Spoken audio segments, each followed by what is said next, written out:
Hello, cyber ladies and net gentlemen. We are back with Archive Memories, episode 6. And we're here to talk about some more cards. Why cyber ladies and net gentlemen? Why not the other way around? I don't know. Net lady and cyber gentleman just doesn't really roll off the tongue as smoothly, I think. I suppose. It does feel a little bit more end heavy. Yeah, so I don't know. Maybe we'll mix it up next time. But I did want to go ahead and begin this episode a little off topic. I mean, still on the topic of Netrunner, but off the topic of cards specifically. Because as we talked about at the onset of our last episode, I did get to play that game of the Netrunner multiplayer variant that I had built those decks for. Ooh, I want to hear about it. How'd it go? So this would be my second time playing the variant, actually, granted with probably 2 to 3 years between. And I had attempted to build a Corp deck that, because I was playing Corp and then my friends were all playing Runners. And one of my friends was one of my real life Netrunner buddies. He had played quite a bit of Netrunner, and I think every tournament I had ever been to, he had come with me. And then the other two, one had played Netrunner once before, many moons ago, and one was completely fresh to it, so he was just kind of jumping in. Okay. So I attempted to make a Corp deck that kind of tried to do a little bit of everything. So like a glacier-y kill deck, sort of, with some upgrades and things to kind of spice it up. I didn't want to go super like sweaty and try hard. I didn't follow any MWLs, so everything was totally a go as far as both the Corp deck as well as when I built the Runner decks too. Sure, but if you're in control of all the variables there, I don't think that's unreasonable. Yeah, so I made this an excuse to run like wacky, shit that nobody would ever run, like Aurora Valley and shit. Right on. And tried to do some shenanigans with like Data Ravens and Keegan Lane and stuff. That sounds fun. And then kind of topped it all off with I ran 3x each of Shikyu's and News teams, and then a Scorched and Boom package, and then just like mid seasons and stuff like that. Okay. I like where this is going. Because in the multiplayer variant, they have like a shared agenda pool, and so if they're all running into the Shikyu's and News teams, then as a team, if they accept them, they're if they take them as the negative points, then they're kind of fucking each other over. Yeah. It sounds like it's a fun way to play that matchups. The only problem is due to the way that the rules of the variant work. Half of the shit that I put in the deck did not work.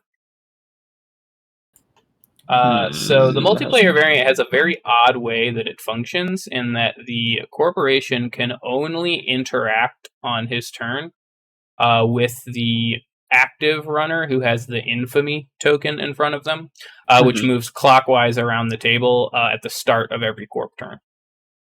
The reason why this is important and why it makes it so that trying to kill runners basically is impossible is because, say, you run against me, right? And you steal 6 agenda points worth of agendas. All right. And you have the infamy token on your turn. When my turn begins, the infamy token will go to the next runner. And if I have punitive, I cannot play it because you aren't the active runner. And so the active runner that with the infamy token did not steal any agendas. Okay. And the only cards that I can play are ones that interact with the active runner. So even if, there's a runner on the table that has 17 tags, I cannot do anything to or regarding that runner if he doesn't have the infamy token. Gotcha. Okay. So the problem is that runners can just keep track of who is going to have the infamy token, and even if you take 10 tags, you know that you're going to have, if you have the infamy token on your turn, you know that you're going to have essentially, 3 rounds of the table or 2 rounds around the table to deal with the tags and not have to worry about it. Does seem to put a damper on the effectiveness there. Yeah, so basically I had all these mid-seasons and Scorched and Booms and shit that interacted with tags and stuff like that, and it was all pretty much useless. So my recommendation was that if you're going to build a corp deck for the multiplayer variant, do not put any kill tech in it whatsoever, because unless you are playing against runners who are absolute morons and just don't pay attention to who is going to be the active runner on the corp's turn, you will never be able to kill anyone. Well, suddenly I'm less excited about this variant. Yeah, I should have prefaced this. I planned to preface this that I don't really want to talk too much shit on it because I know that it came out right before the game died, and so I would be surprised if it got play tested at all. Fair enough. Because my understanding was that this was just sort of a, hey, game's going to be dying. Here's, kind of something extra to ride off into the sunset with. Here, you can do this with your cards that are sitting on the shelf now. Yeah. So, not, talking shit on whoever designed it or whatever. It just seems like they overbalance the fact that they probably figured that like kill strategies would be like really strong in that variant. Being able to run any cards and any agendas, but they overbalance it to where it's just impossible to kill runners with anything that, you play on your turn. So tags are laughable, scorches are meaningless, so on and so forth. Yeah, it feels like you're just missing out on several parts of the game, so I'm a little saddened to hear that.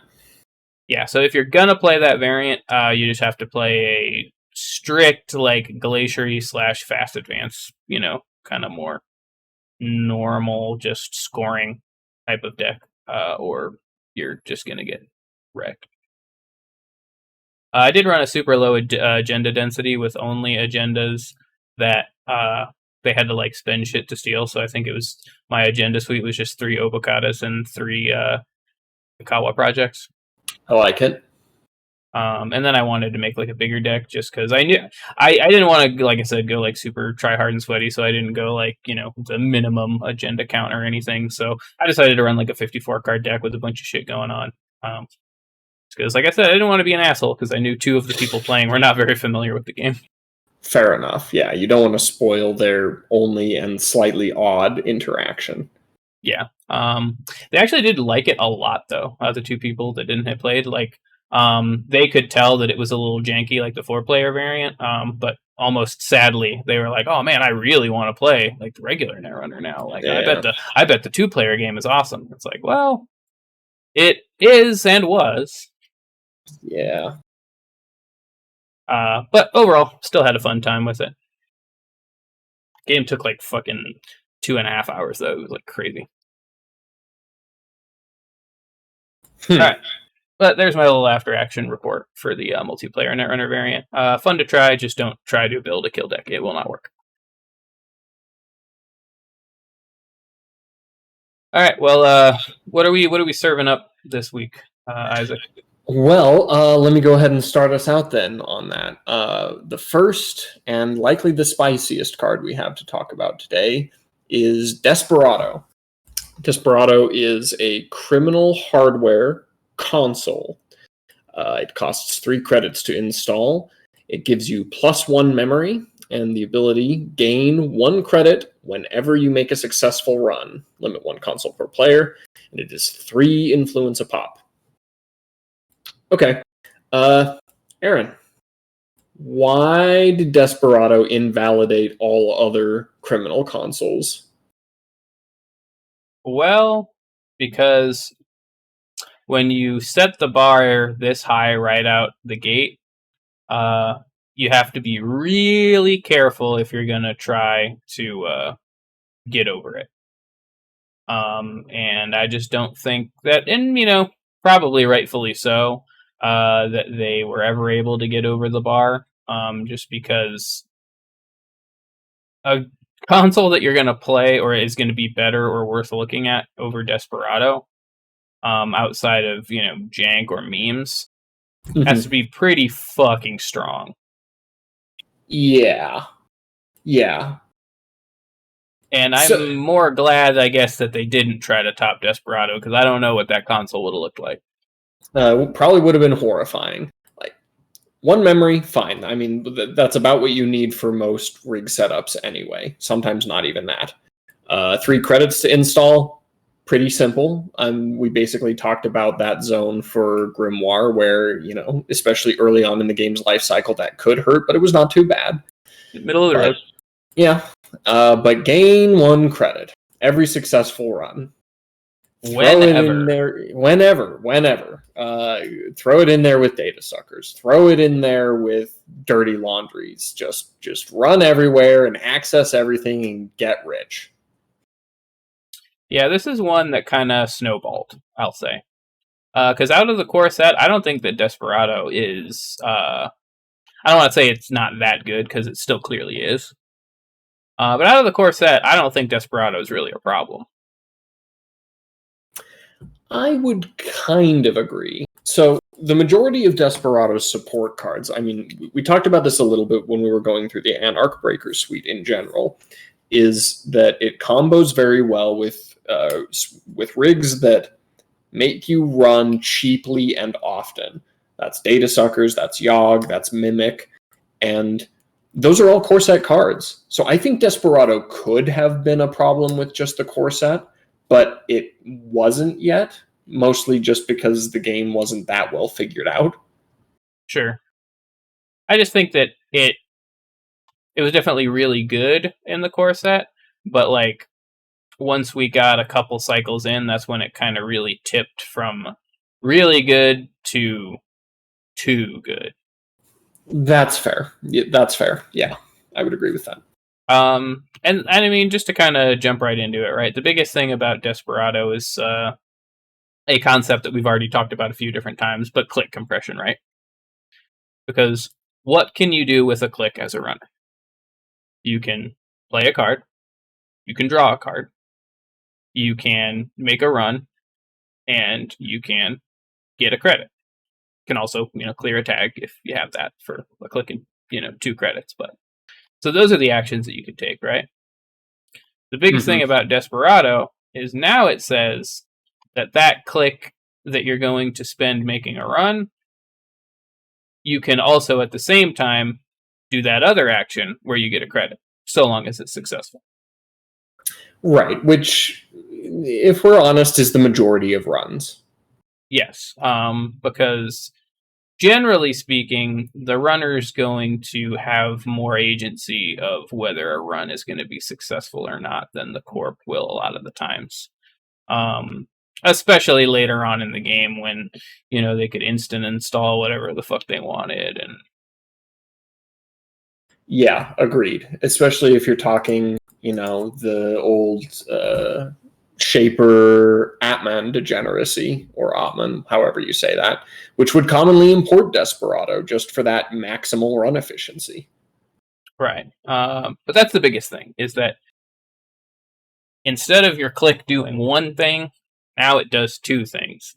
And 2 things that you definitely want to do. Get money and make runs. Yeah. It rewards you for doing the thing that wins you the game.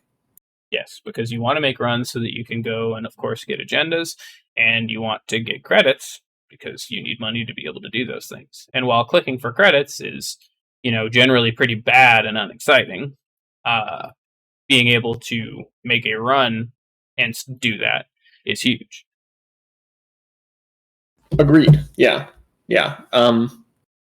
It's just efficiency. Like, for as impactful as this card was, it feels like we should be able to go into more detail about why, but it's really pretty simple. Yeah, it's not any sort of mind-blowing kind of theory or crazy scenarios. It's just that you're getting value for doing something that you were already going to do. But then also, there were cards that came out later in the game's life cycle that incentivized it even more. As you already touched on, Dirty Laundry. Security testing, I think, was a pretty huge one as well. Yeah, agreed. Okay. And then, of course, Data Suckers. I mean, yeah. It bears mentioning again. Yeah. Okay, so we kind of have already talked about how you play with this card. We've mentioned, most of the common card pairings, that sort of thing. You want to run often. But how do you play against Desperado? a little bit of a more difficult question. I mean, I don't know that. I mean, this might be unfair to say, but I don't know that you necessarily can, Mm-hmm. because it's an ability that they're gonna get as long as the run's successful. So the way that you play against Desperado is the same way that you're already playing the game, is that, okay, I want them to not make successful runs on my server. But that's already the base foundation, right? That's the base blank slate of the game, is I don't want them to be making successful runs on my servers. Sure. And so depending on your deck, there may be different ways that you go about doing that. I mean, icing up all your servers, of course. Um, Icing up archives is probably pretty important because, while dirty laundering archives is probably a pretty classic folly for if you're not running Desperado. I mean, if there's Data Sucker and Desperado involved on a dirty laundry run, like hitting archives is just a sure gamble where you get a sucker token. Mm-hmm. Yep. So not letting them have that for free is big. Yeah, I think that's the really big one, right? Don't give them free avenues to make money off of it. If they've got a security testing on the board and data suckers, then there's so many criminal cards, bank job, heck, that give them access to just milking those servers that they can get into without spending anything. Yeah, and I think a big reason why this card was so good and archetypes surrounding it were so good is also because back during the advent of really horizontal near Earth hub decks, you basically always had a target to get free shit out of, especially with security testing, dirty laundry, Desperado. Now, granted, you wouldn't get a sucker token off of remote servers, but still, you could get a ton of value off of a few cards if there was just unprotected pad just chilling out. Yeah. But really, the way that you play around Desperado is, again, just don't give him free runs. Don't go to blank horizontal if you can avoid it. I mean, unfortunately, some decks, that's just how they work. It's what you do. But I mean, if you're running HB, right, don't leave your campaigns just sitting there unprotected. But most of the time, you're probably not doing that. They're probably chilling in your scoring server, waiting for you to draw the biotic and beta test combo. Right. Yeah. So, given that, how did Desperado affect the meta? By being the only console that Criminal ever played for the entirety of the game period ever. Yeah, kind of like that. It's just, it's one of those cards where it's like, I think we've kind of mentioned it before, like, it didn't affect the meta, it just was the meta. Like, This is where some cards just kind of followed along in the, kind of drafted behind cards that were, leading the meta or kind of shaping the meta.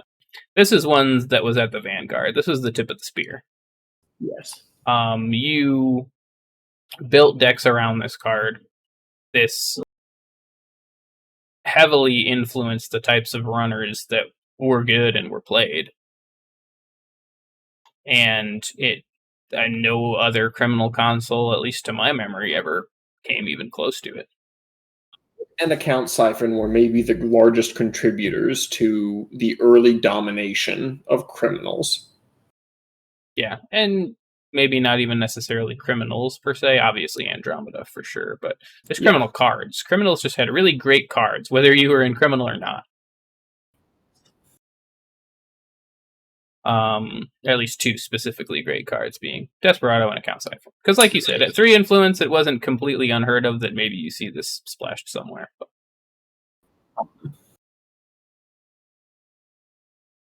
But yeah, this card was, a cornerstone of the meta for a very long time. Yeah, just the entire life cycle of the game. Yep. Okay, so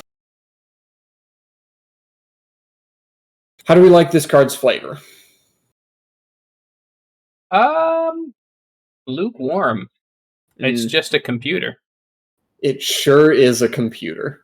with vaguely criminal-esque colors. There's like nothing discernible, which is almost a little unfortunate. Because to be fair, the name is cool, like Desperado. Like that's pretty sick. Right, like where's the yeehaw shit on this thing? Like honestly, this should be a gun. That'd be pretty sick, right? Like if this was like a gun A console. console that's just a gun. I like it. I like it. Like you just shoot hack bullets into the corporate servers. I don't know why it is that would make you money, but I'm still on board. Yeah, I mean, I don't know. It'd be better than a computer. True. So yeah, pretty lukewarm on the flavor. Like it's not bad. Like the art's pretty cool. Yeah, I mean, mostly color scheme wise, I think it's not bad. But for a card that's getting played in basically every criminal deck, I wish it was better looking. Yeah, it could definitely stand to be cooler or have some neat flavor text. Like this is one that's a little odd to me that doesn't have flavor text because it's not like it would crowd the text box. Yeah, like, this shit's like real simple. Like there's definitely room for some flavor text. Yeah, have Gabriel Santiago saying some cold gangster shit. Yeah. But yeah, flavor probably the weakest part of the card. I would agree. The marriage of effect to flavor is also not really there. It's like, sure, the criminals get money while they're running because reasons. All right. Because they're criminals. It's criminal to steal money. Yeah. Anyway. That's all I got. Okay. Yeah. Let's rate this bad boy. What are we feeling, Isaac? 4 stars from me. I am in the same boat. Like, obviously, it's mechanically excellent as far as strength goes. I think that in a lot of ways, it also made for interesting effects where stuff like naked servers are a serious vulnerability. And I think that's kind of cool on the surface. It got a little bit annoying just because it was so ubiquitous and so good all the time. And so it kind of gets some deductions in that regard, and the flavor isn't great. So, yeah. Yeah, I'm always annoyed by cards that just become auto-includes or just by virtue of being so good or just like other stuff just is not worth playing. And this is definitely one of those where I was just annoyed of seeing Desperado because I just wanted to see other stuff get played. Yeah, like Doppelganger. Doppelganger's a cool console. Yeah. But cool does not equal good. Evidently not. Alrighty. Oh man, we got a good one up next. All right, take it away, Aaron. Well, you see, what we have here is Aurora. Aurora is a 3 to play 1 MU program. It is an icebreaker and it is a fractor. The text reads 2 credits, break barrier subroutine, 2 credits plus 3 strength. It has a base strength of 1, and it is 1 influence out of the criminal faction. Yeah, there's a lot of danger of that getting used. Yeah, I mean, very splashable. However, Isaac, why is Aurora just a big fucking blue and purple turd of an icebreaker? Well, aside from the fact that you can look at it and see that it's a blue and purple turd, because fucking Corroder exists. Seriously, how much brain damage do you have to have taken from a cerebral overrider in order to look through your binder and say, no, I do not want 2 credits to install for 2 strength with a 1 and 1 for pumping strength and breaking subroutines. I want to pay 3 credits to install something with 1 strength and then pay 2 credits to break barrier subroutines. And I have to pay 2 credits for plus 3 strength. Get this bullshit out of my face. Corroder laughs at Aurora, and Aurora cries itself to sleep at night knowing that it was unloved. Yeah, I don't really get the point of Aurora. So like I sort of do, but I sort of don't, right? Because you look at it and you say, okay, whatever, it's core set. Every faction has to have like, one breaker type, right? Right. But that's not even the case because the criminals in the core set don't have a decoder. They don't have a code gate breaker, so you can't even use that logic. Right. Yeah. So why bother printing Aurora? What was the point? Why have you done this? And the worst part is that you compare it to Corroder, which obviously compared to Corroder, it's like fucking leaps and bounds and light years. Like this may as well be a fucking Yu-Gi-Oh card, as far as I'm concerned. Like compared to Corroder. But even not compared to Corroder, even if like just compared to some other things, like if you just want to compare this to Battering Ram, like Aurora still fucking sucks dick. It really does. And it's interesting. We'll get to Battering Ram eventually, but it's really not that bad compared to a lot of things like Aurora. This just sucks. It just sucks so much. It's just not good. Like let's just kind of go through some examples here of what you're gonna pay. So let's go like core set, right? Wall of Static, classic barrier. Yep. You want to know what you're gonna pay to break Wall of Static with Aurora? I really don't, but tell me anyway. You're gonna pay 4 fucking credits to break Wall of Static. You're telling me that Wall of Static is now Eli 1.0. Yes. And you want to know what you're gonna pay to break Eli 1.0? I sure don't. If my math is correct, you're gonna pay. Oh my god, I need to look this up because I think I know it off the top of my head, but it sounds so bad in my brain that I don't even want to accept it. All right, yeah. So Eli, oh my god, so Eli is strength 4. Yep. So luckily, you only have to boost once because with Aurora you get the +3 strength, so you get to 4 with 2. But then it has 2 and the road subroutines, so you have to spend 2 per subroutine on each of Eli's and the runs. So you have to pay 6 credits to break Eli 1.0. Ridiculously bad. I don't like it. Meanwhile, you want to know what Corroder breaks Wall of Static for? Sure, tell me. 2 credits. 2 measly credits. That sounds like half of what you pay with Aurora. Yes. So with Aurora, you are paying double.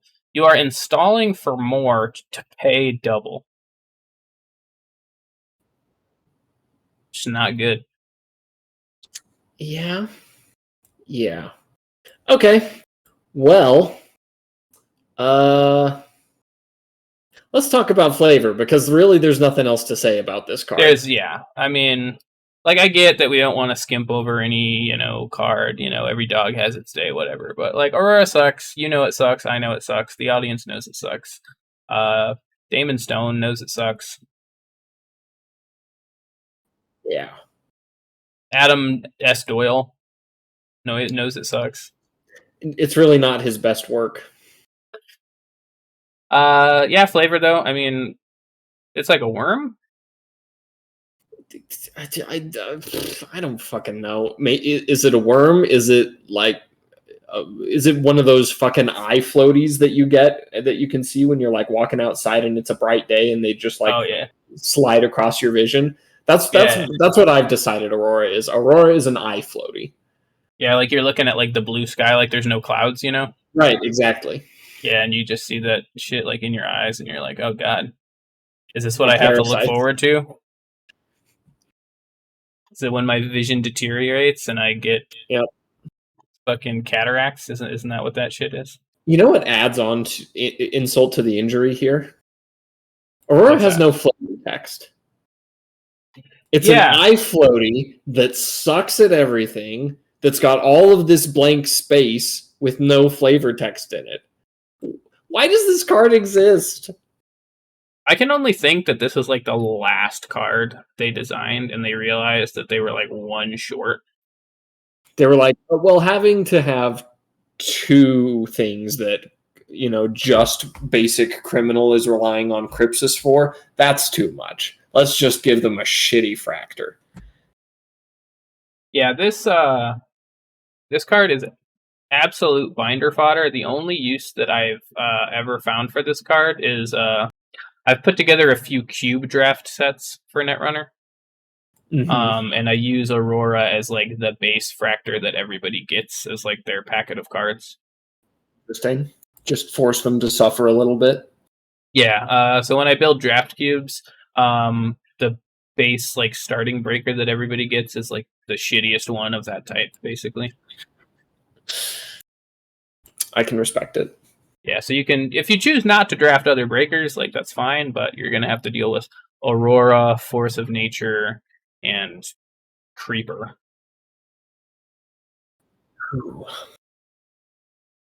Okay, rating time. I'm gonna have to drop the 0 on my boy Aurora here. I too am dropping a 0 on Aurora. There's just no redeeming qualities here. Aurora sucks in every single facet. Yeah. The worst part is like I don't hate the art as like being a piece of art. It just doesn't make sense as far as like what it is. Like if this was a different card, I could see the art being cool, maybe paired with some cool flavor text. But alas, this shit is firing on 0. So this shit is firing on negative cylinders. Out of gas. All right. Move this party along. Next up, we have an actual real card, Femme Fatale. Yeah. Femme Fatale is a criminal program, icebreaker, killer. It costs 9 credits to install. It takes 1 memory. Its abilities are 1 credit, break sentry subroutine, 2 credits, plus 1 strength. When you install Femme Fatale, choose an installed piece of ice. When you encounter that ice, you may pay 1 credit per subroutine on that ice to bypass it. It has 2 base strength and is 1 influence. All right. Aaron, since I know you're just dying to talk about it, why is this your favorite icebreaker? It probably is, honestly. So it's no secret to anybody that has played Netrunner with me over the years, of course you included. And I cannot like stress this, highlight it, bold it, underline it enough. I love Femme Fatale. Femme Fatale fucking rocks. This card is incredible. And I've never been a criminal player. Mm-hmm. This is speaking as a pretty much solely Shaper player. I have maybe run other decks like a couple different times. I think towards the end, I started running Adam. Yeah. Like at the very end of the game. And then the last tournament I played in, I think I mentioned I ran like a real Mimi Edward Kim deck. But this card kicks so much ass out of Shaper that it's bonkers. I love this card so much. So, you know what? I'm going to go on a rant here about why Femme Fatale kicks so much ass. If you'll indulge me. So, the biggest problem, right, when you look at Femme Fatale is, as you kind of highlighted, that big upside down 6 that it costs to play this bad boy. This bad girl. This very bad girl. Bad girl. 9 credits is a fucking king's ransom. For most factions and most decks. Not Shaper though. That 9, that big 1 less than 10 that you got to play for our girl here. Minor inconvenience at most for a Shaper deck. You have so many ways to play this out as a Shaper. Number 1, and really kind of the chief one, and really there doesn't even need to be any other reasons, but is a little card called Test Run. Test Run, another one of my favorite cards, an absolute staple of the Shaper faction, in my opinion. But paired with Test Run, which was a tutor that lets you out of your deck or your heap, so your trash or your deck itself, go fish any program that you wanted. I think it may have technically worked. Did it work for hardware too? I don't think anyone ever used it for that. But I think it's just programs. Yeah, okay, yeah, it's just programs. I don't know why I thought hardware. Anyway, point is, you search your stack or heap for a program, install that program, ignoring all costs, and then you shuffle your stack, and when your turn ends, add the program to the top of your stack if it is still installed. The thing is, though, that if you paired this and Test Run with a little card called Scavenge, which let you trash and then reinstall that same program, it kind of deleted it from Test Run's vision, if you will. It obscured it from Test Run's beady little eyes. Hid it in the garbage. See if it was still installed. Yeah, it hid it in the garbage, and then Test Run, couldn't tell. Meaning that, for granted, what was ultimately a 3-card combo, if you're going to count the Femme Fatale itself, you could get the Femme Fatale out for free. But I cannot understate how, even though this was technically a 3-card combo, how easy this was to pull off on a consistent basis. Sure. I mean, you only need to draw the Test Run and the Scavenge. The Femme Fatale can be in the garbage, it can be in your deck, it doesn't matter. And you don't always have to even scavenge it. Many, many, many times, countless times probably, would I just Test Run a Femme Fatale. Who gives a shit if it ends up the top card of the stack? I'll deal with that later. And then run into a piece of shit NBN player that threw his wraparound down and tried to score out a cheeky Astro script. Yeah.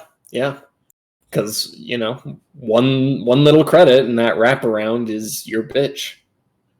And it worked again, and because this Femme Fatale bypasses the piece of ice, and it's any piece of ice.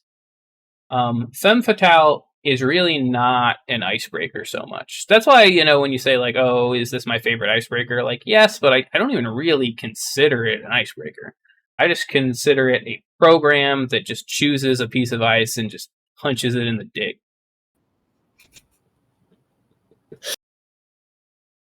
I mean, it certainly does that. It certainly does that. But, on the surface level, it's not the worst Sentry Breaker. Now, granted, 2 credits for +1 strength is not awesome, but the 2 base strength and the 1 per Sentry subroutine makes it not the worst.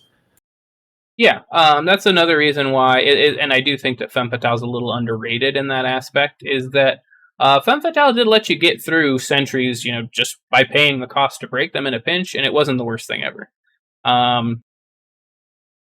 Ever since Test Run came out, I think I ran Femme Fatale in every single one of my Shaper decks, no matter what. Most of the time, the decks were built around doing shit with Femme Fatales. But for a while, I ran Dinosaurus, which Femosaurus really pretty decent. I'm not gonna lie. That many sentries above strength 4. Yeah. So really, if you got a Femme Fatale on a Dinosaurus, and you don't even have to worry about reinstalling it and everything because you're just sitting the Femme Fatale on the Dinosaurus. So then if you Test Run another one, you just overwrite it, or if you scavenge it, you just put it right back on. And really, just having your Femme Fatale chill out at 4 strength, pretty good. They have legitimately played against you and looked across the table and seen 3 installed Femme Fatales. I'm certain that it happened. Because it's just so good to be able to pick a piece of ice and not have to worry about it, theoretically indefinitely. It's legitimately better at that than even AI breakers are, because AI breakers still run into problems like wraparound or swordsman or various breakers that they suddenly can't directly interact with, or it's much more expensive for them to deal with. Yes. Femme Fatale does not have that problem. She's not AI, though. But, I mean, she maybe should be. Yeah, there's nothing Femme can't get you that Femme cannot get you past. It's just I think that the card's just insane, but insane in a good way, because Femme Fatale's really good if you if you give her the time and the love, Even though she'll hurt you. yes. But anyway, that's enough of me gushing about Femme Fatale and why I love Femme Fatale. Okay, so we've touched on it a little bit, but I think we can expand a bit. How do you play with Femme? So there's a few different ways to go about that. Interestingly enough, I think if you're running criminal, like you're probably not really going to be looking at Femme. Maybe as a one-off. Femme, Right. like I said, really shines out of Shaper. This is just basically a green card disguised as a blue card. I will mostly agree with you, though I will give a shout out to my Anarchs out there because Retrieval Run also pairs very nicely with Femme. This is true. I was going to point that out as well. That Retrieval Run definitely does wonders to get a Femme out. Clearly, without the kind of level of consistency that Test Run does, but Sure. Yeah, still completely serviceable little combo there.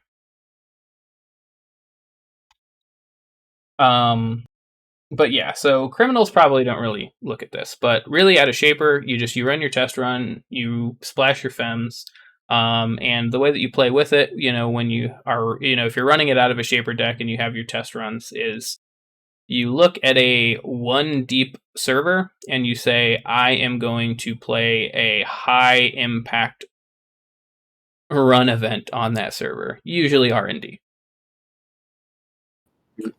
There was nothing I loved more than starting with a Test Run, a Sure Gamble, and a Maker's Eye. That's a pretty spicy turn 1.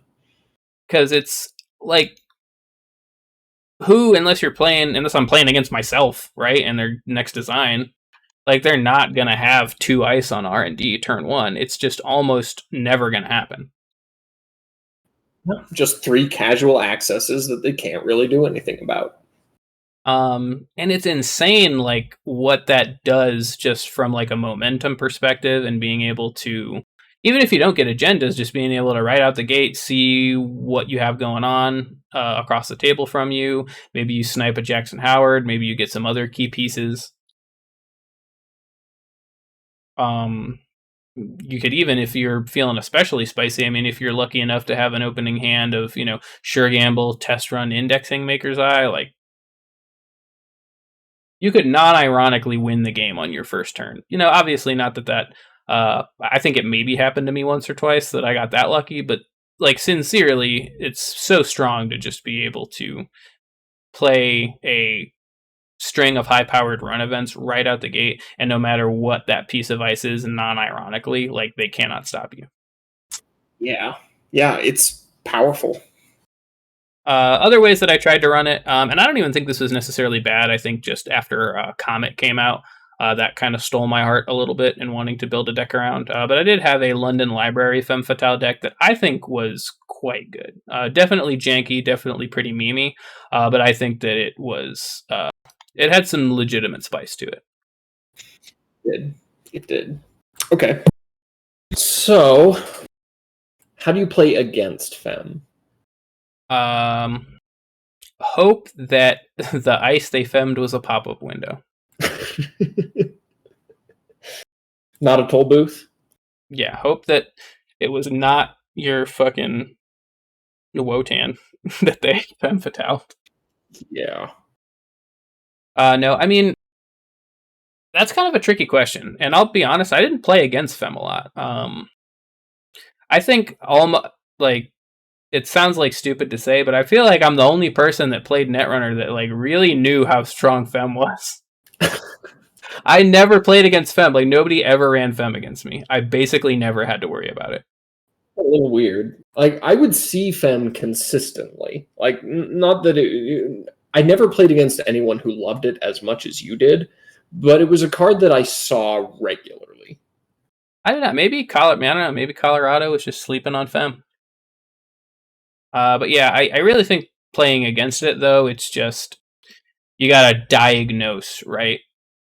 Like how terminal that Femme token that just got played was, Right. Because in a lot of ways, like that Femme token is like, I mean, it's not as bad clearly, but like it's that similar feeling you get when an ice gets parasited, Yeah.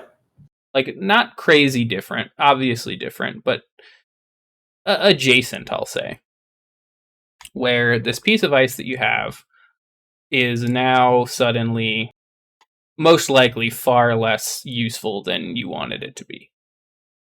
And in Parasite's case, it's going to die unless you purge. And in Femme's case, they're just going to waltz through it for the rest of the game until you reinstall it or install over it or what have you. Yeah.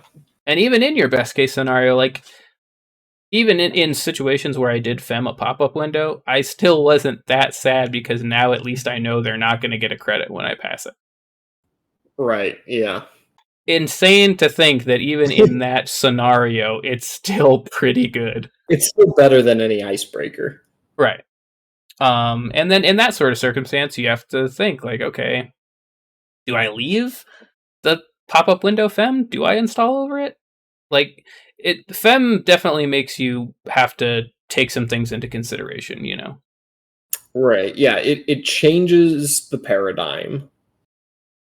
Okay. So, how did this card affect the meta? I'm going to say that I don't know that it really did. I'm. So maybe this doesn't count, but the interactions with it and bypassing ice, I feel like played into the ice suites that people would make. Do you know what I mean? Sort of, but the problem, though, is that the ice that kind of... I guess maybe you're not talking specifically about the ice itself, but maybe the makeup of ice that they ran. Mm-hmm. Yeah. Okay, so you mean kind of like we had talked about a few episodes ago, where you kind of sort of like against Inside Job, you maybe want to screen some of your ice with kind of shittier ones to hopefully bait a Femme, maybe. Yeah, yeah. And I think Femme made it feel riskier consistently to run Toll Booth, which is a tempting option when you're running into a lot of decks that are running Yogg. But Femme takes that enormous credit tax that Toll Booth offers and reduces it down to 1, which is pitiful. Yeah. And in a lot of circumstances like that, you would almost prefer that they would have just parasited it, like... Yeah. I mean, I guess that's fair. I'll say that Femme had maybe a light effect on the meta. I just don't think that the meta and where the kind of game went was ever really shaped, I guess, by Femme. And I don't think that very many high-level decks tended to run it. Perhaps. Which, again, I think is crazy. At 1 influence, I think this is like almost just a perfect ace in the hole sort of card. This might have been a partial result of the fact that we played so often, but I almost never built a Shaper deck that didn't have 1 Femme in it. That's fair. Maybe I just didn't play against a lot of Shapers in my meta. I think, granted, a lot of the Colorado meta was a lot of Criminals and Anarchs. But yeah, I mean, honestly, even another interaction with this is like if you're gonna do like a stim hack personal workshop sort of thing with Femme, or just like stim hack clone chip to get a Femme out, like even those interactions are super powerful. Yeah, agreed. Okay. Are there any other points you want to make? I know this is a big card. Yeah, I've been really back and forth, but it's just I have so many kind of thoughts on this card. Just because, as I already said, I do love it so much. One of my favorites, probably top 5 in the game, honestly. I do love this card as well. Not as much as you do, but I think it's a great card. So, all right, let's talk about its flavor. Flavor, I will say, is probably its weakest spot. Yeah. I don't really necessarily get the function to flavor. There's no flavor text, but obviously this thing's already got like a novel on it, so you can't really blame them. I don't know. The function to flavor isn't that odd to me. It's the cute lady program that cozies up to one of the corp programs and makes it all vulnerable. The spider face lady gets past the big eyes. Hey, she's cute, and that tattoo is hot. I mean, that's fair. The alternate art for this was pretty sick too. I did like the alternate art as well. Yeah. I was ecstatic when they announced the alt art. I'm sure you were. But yeah, I don't know. I'm pretty lukewarm on the flavor personally. I like it a little bit more than that. I do like the art here. And I think the marriage of effect to flavor is there. It's not as strong in many that we've seen, but I'm gonna call it okay. Like, it's not like bad enough to where I would, certainly deduct any points for it. But I'm not in love with it. yeah. All right. Well, are we ready to slap our rating on this? I am ready. Well, I'll let you go first because you already know what I'm gonna rate it. Yeah, so Femme gets 4 stars from me. I think it's a great card. It's got great effects. I think it did interesting things to the game. I like the way it changes up how board state works and those interactions. I think that it could have been a little bit more cleanly implemented.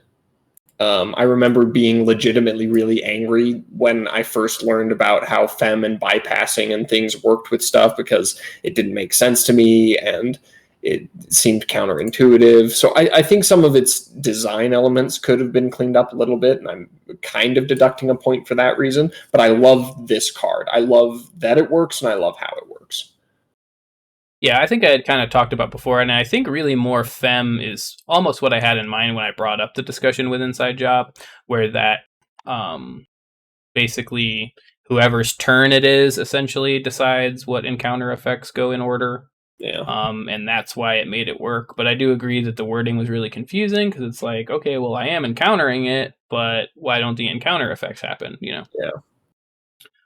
So I can agree that that was definitely a cause for confusion, and I don't think I very eloquently described that when we were talking about Inside Job. I think more because this was the card I was thinking of that kind of brought that discussion to the forefront, and not Inside Job itself. But anyway, 5 stars for me. I would give this 17 stars if I could. But there are rules. Yep, unfortunately, we just gotta adhere to them. But yeah, definite 5 from me. I love Femme Fatale. And so much so that I think I put it in every single deck that I built except that Mimi Edward Kim deck at the very end. But let us continue. All right, you want to take this? I suppose I will. Next up, we have Ninja. It is a 4 to install 1 MU program. It is an icebreaker and it is a killer. Its text box reads 1 credit, break sentry subroutine, 3 credits, plus 5 strength. It has a base strength of 0, and it is 2 influence out of the criminal faction. So, Isaac. Yeah. Why is it so weird to think that this was the best sentry breaker in the core set? It is weird to think about, isn't it? Because having to pay 3 credits to pump strength, basically no matter what, is kind of bad. Yeah, it doesn't rock. It's kind of bad. But it is pumpable, unlike Mimic, which means that if you run into an Ichi and you have no clicks and you have no data sucker tokens and so on and so forth, you don't lose your rig necessarily as long as you can pay the credits to pump and break and so forth. But it just doesn't feel great. 4 to install is a little bit expensive. 1 per subroutine is fine, but you're talking about sentries, which have on average, I think, the most subroutines of any ice type. And you're basically always having to pay 3 credits to pump as well. So Ninja is never cheap. But it was a better ratio than most we had as options in the core set. Like I in retrospect, I think Mimic on the whole is the better breaker, just because you play the cards around it that it needs and it does better. But many people weren't that comfortable with that starting out, and so Ninja found its way into a lot of decks. Yeah, Ninja was the safer option. Yeah. Compared to Mimic. Because Mimic required a certain amount of nuance and familiarity with the game and how it worked, and which obviously a lot of people didn't have right out of the core set. Right. A lot of people right out of the core set saw that, oh, wait, Mimic, I can't boost the strength? Well, that fucking sucks. Yeah. In Ninja's defense, I will point out that if you have both Ninja and Femme Fatale on the board, they kind of are handling different sentry problems. Like if you run into a 2-strength sentry or a 1-strength sentry, then Femme handles that problem pretty well. And if you run into a 4 or 5-strength sentry, Ninja handles that problem generally better than Femme does. Yeah, they cover a little bit of different ground, I guess. Yeah. Now, I will say that this was kind of the icebreaker, or the sentry breaker, that in the really early game, I kind of compared a lot of sentry breakers to. Mm-hmm. Just because, like you had said, it was the one that you could boost and for not an insane amount of money. Yeah. And it still ended up looking pretty favorable in the early cycles. Like, Creeper definitely didn't rock compared even to No. Ninja. No, it did not. Though once Fairy came about, I think the age of Ninja was pretty much over. Pretty much. Fairy just had efficiency. It kind of played well with how criminals operated anyway. Yeah, agreed. And even though you had to trash it, the circumstances where you needed to use Ninja were probably only a few times in the game anyway. Right. For the most part, your Mimic is going to handle your day-to-day sentry problems just fine. Right. And then once Fairy came out, okay, now I'll just run this and it'll deal with the few times at most in the game where I get surprised by a sentry that Mimic can't deal with. Right. That big archer that was going to destroy my rig and keep me out is now suddenly not a problem. Yep. Before that, though, I mean, that was Ninja's job, right? Mm-hmm. And he did it okay. So I will say breaking archer with Ninja absolutely sucked. Yeah. It did not feel good, but you could at least do it. I mean, we kind of already touched on it. How do you play with Ninja? I mean, really, it was a supplemental breaker. You really most likely didn't run this as your go-to sentry breaker, unless you were expensive.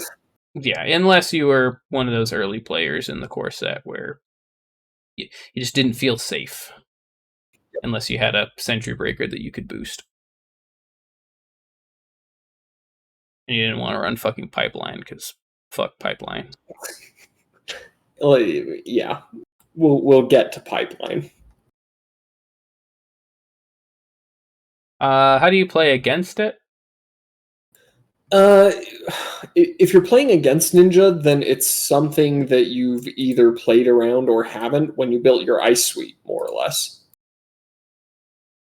Either you've got sentries that are really inconvenient for Ninja to break, or you don't. And if you see it across the board and you have those pieces of ice, like a Komainu or something, or a Sarugi, then you install them. That's about it. Yep, those are definitely the sentries that Ninja feels real bad against. But yeah, you don't really need to play against Ninja. Chances are, if your opponent lays down a Ninja, you're feeling pretty good. Yeah. This card didn't really affect the meta, did it? Nope. Like I said, I think at its best, it was the Sentry Breaker that you could boost for a little less than $1 million. And at its worst, it was Binder Fodder. Yeah. After about a cycle, it was definitely gone. Nobody saw it anymore. Yeah, like I said, once Fairy showed up, it was like, okay, cool, I can finally stop running this thing.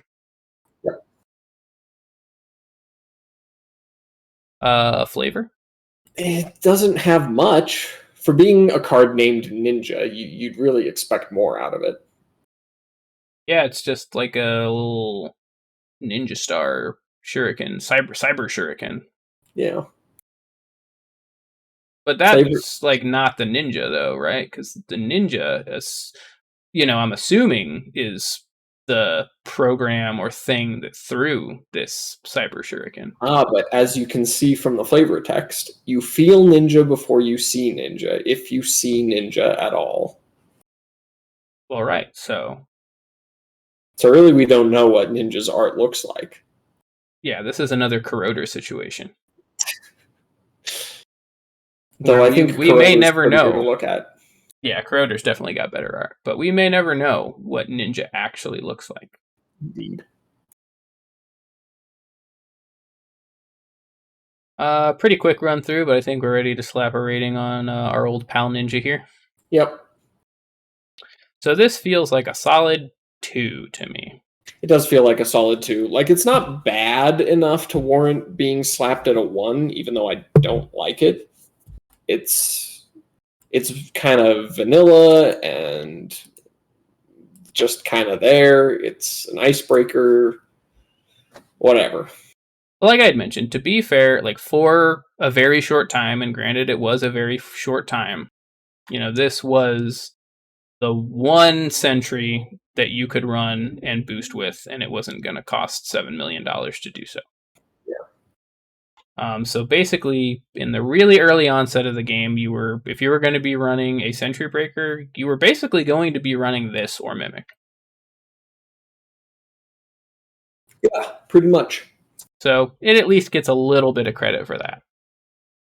Yeah, I think that's reasonable. 2 stars. All right. Do we want to run through one more? You think we got time for one more? I think we can do one more. Next up, we have Sneak Door Beta. Sneak Door Beta is another and the last of the criminal programs. It is 4 to install. It takes 2 memory, no subtypes.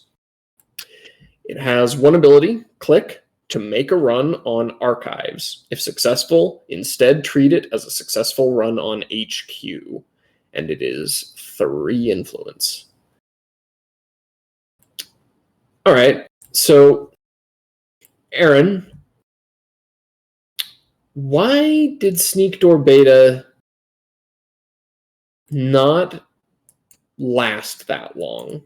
It seemed like it was very common for a little while and then disappeared. Yeah, that is a good question. This was a weird card. Because I remember feeling that Sneak Door Beta was really powerful in the early portion of the game. Agreed. I remember like Sneak Door Beta being like a really strong, like, oh fuck kind of card. Mm-hmm. Especially if you like splashed it in another faction. Like I think in some of my really early Shaper decks, like I threw one off of these in there. I could see it. Which could just absolutely like blow somebody's mind that they're piling up agendas in HQ, they're flooded, but luckily, they've shored up their main servers and, now they just got to wait for a window like, nope, fuck you, Sneak Door Beta. Yeah, they thought they were safe and actually they were not. I remember I used to like pull the test run Sneak Door Beta and that would fuck people up. I like that. That's a little bit spicy. But this is one where, as kind of at face value powerful the effect is, it just slowly, or I guess not really slowly, but quickly had to compete for deck slots, and it was just not up to snuff the more and more cards that came out. I have an alternative theory. You want to hear it? Sure. So Sneak Door Beta makes archives a target, which it commonly, at least for vanilla criminal stuff, is not, right? That is true. Except as soon as criminal is running dirty laundry and security testing and desperado and data sucker, archives is a target. And as we kind of discussed at the beginning of this episode, you do not leave your archives unprotected. And that was entirely independent of Sneak Door Beta. That is true. So, you know what, actually, I think you're 100% right on that. I had not really thought about it that way, but I do think you hit the nail on the head. This was just like collateral damage as a result of the kind of Andy Sucker archetype being a thing. Yeah. Just unfortunately, this happened to, in the Venn diagram of runner archetypes, overlap that same space that those type of decks did, and as a result, just became not as good. Yeah. Yeah. Because really, I mean, if you don't have a naked or at the very most one ice deep archives, like Sneak Door Beta, it just kind of sucks. Yeah, it's not worth it. Like, this is kind of leading into how you play with it, but you use it as a surprise attack. When archives are vulnerable, you slap it down and get 3 runs in on HQ when archives are unprotected. That's basically what this is for. And if it gets you an agenda or 2 or trashes a critical card, perfect. That's exactly what you wanted from it. Yeah, it's kind of coming back to me now, but what I actually did with this is I would run this in conjunction with a Nerve Agent out of Shaper. Mm-hmm. Yeah. I would run one off of this and one off of Nerve Agent. Sure, because you can slap the Nerve Agent down, run Yep. HQ normally. They spend their resources in ice protecting that because they're like, oh shit, I'm vulnerable here. And then later on, Sneak Door. Yep. It was extremely strong. So, like I had said, and you had mentioned, be hammering HQ, hitting it with the Nerve Agent. They get it all shored up. They're feeling good. And then suddenly I test run a Sneak Door Beta and run their hand, 3 more times. Mm-hmm. But unfortunately, that sort of kind of, really what boils down to, kind of janky meme stuff, was kind of the only real estate Sneak Door Beta had left. Yeah. And it was fun real estate, though. I mean, it was fun, and I do think in some circumstances it was legitimately good, but not enough so to stay a heavy hitter. Yeah, agreed. Agreed. It was a fun card while it lasted. Yes. Half as long, twice as bright. All right, how do you play around it? Keep in mind its existence. Yeah, pretty much. That feels like kind of a stock answer in a lot of ways, but it's frequently true. Yeah. With a lot of cards, the power that they really hold is in when you're not thinking about them. And that is really when, like, kind of I had mentioned that after the Andy Sucker debacle, when this card was, kind of the only real estate it had left was being powerful, and that, you have a Shaper across the table from you, and the last thing you're thinking of is Sneak Door Beta. Yeah. That's why it was good. It was good when people didn't think about it. Yeah. I know that there was a mantra that was pretty popular, at least here in the Colorado meta, but what I had heard, preached pretty frequently was no matter what you have across the table from you, if you've got the spare click, put an ice over archives. Frequently not an unreasonable course of action. Yeah, and obviously me being a next design player, that was, not too big of a deal for me, but I mean, that one click could definitely be a big deal, but if you don't want to get a Sneak Door baited, just spend the click, put that wall of static over archives might help you. Good plan. Good plan. Meta, I don't think this card affected the meta. I think this was like a casualty of the meta, if anything. Yeah, pretty much. The meta affected it. Yes.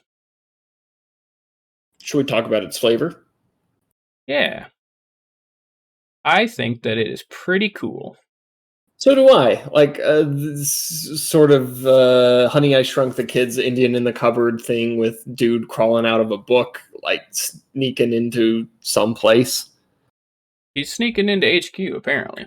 He sure is. He's coming from an unexpected place. In the back door. He is through the sneak door. It does have some flavor text, which I suppose I'll go ahead and read. Go for it. And it reads, "The code isn't important.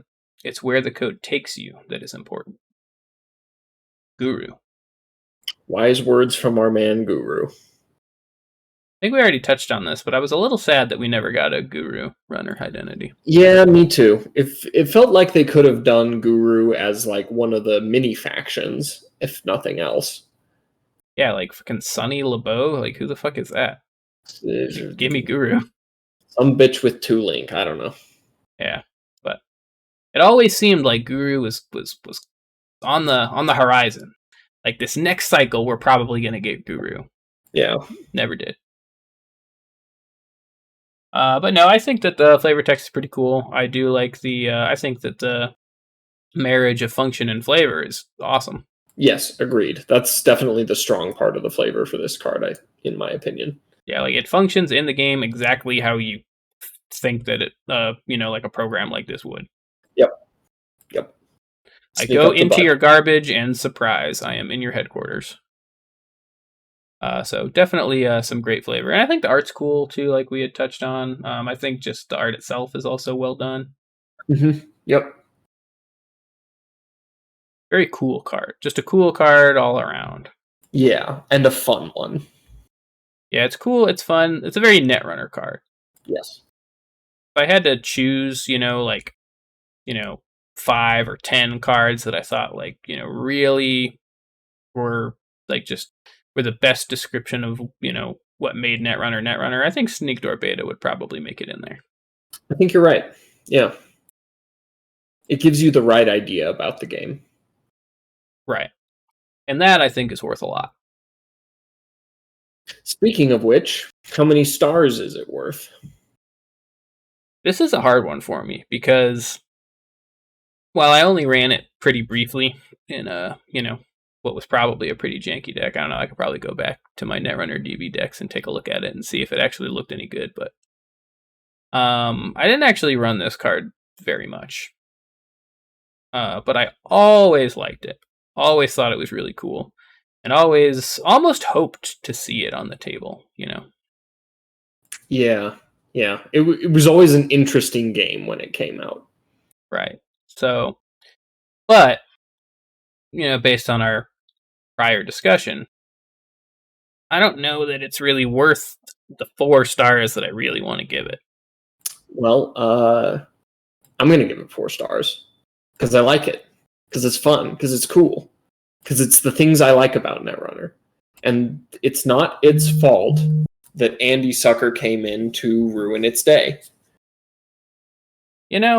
That's true. And with you saying that, I feel less bad about it now. So I, too, am going to go with my conviction and give it a 4. Because it deserves it. It does deserve it. Netrunner didn't deserve Sneak Door Beta. It was the hero it needed, but not the one it deserved or something. Yeah, some shit. All right, well, with that, that's probably a good stopping point for this episode. We got through all the criminal programs. We sure did. And they were a thing. You know what? They were fun. But with that, I have one thing to close us out here on, Isaac. Let's hear it. End the run.